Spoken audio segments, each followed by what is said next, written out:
கடலை பொரி சாப்பிடும் விதம் எனக்கு தெரிஞ்ச டிஸ்ட்ரிக்ட் சொல்கிறேன். கோயம்புத்தூர், திருப்பூர், ஈரோடு. இங்கே வந்து சப்பை பொரி அதிகமாக சாப்பிடுவாங்க. அது கூட என்னென்ன போட்டு கலந்து சாப்பிட்றாங்க அந்த சப்பை பொரி கூட மேக்ஸிமம் பார்த்திங்கன்னா கேரட்டு, அப்புறம் வந்து இந்த மிளகா இல்லை வரமிளகா போட மாட்டாங்க, பச்சை மிளகா ஒரு சிலர் போடுவாங்க. அப்புறம் பார்த்திங்கன்னா லெமன் புழிஞ்சு ஊற்றிக்குவாங்க. அப்புறம் பார்த்திங்கன்னா வெங்காயம் வெட்டி போடுவாங்க. தாளிச்சுட்ட மாதிரி சாப்பிட்றது, அப்படியே பிசைஞ்சு சாப்பிட்டா நல்லாயிருக்கு. பொரி அந்த மாதிரி சாப்பிடுவாங்க. சப்பை பொரி அதிகமாக சாப்பிடுவாங்க. உப்பு பொரி ஓரளவுக்கு சாப்பிடுவாங்க.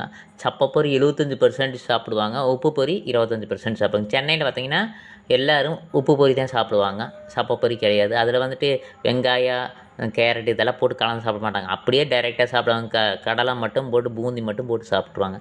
தெரியாத தெரிஞ்சுக்க பிடிச்சிருந்தா ஷேர் பண்ணுங்கள். முக்கியமான தகவல்னால் தெரிஞ்சுக்கலாம், அவ்வளோதான். கோயம்புத்தூர், திருப்பூர், ஈரோடு பற்றியும் சென்னை பற்றியும். நன்றி.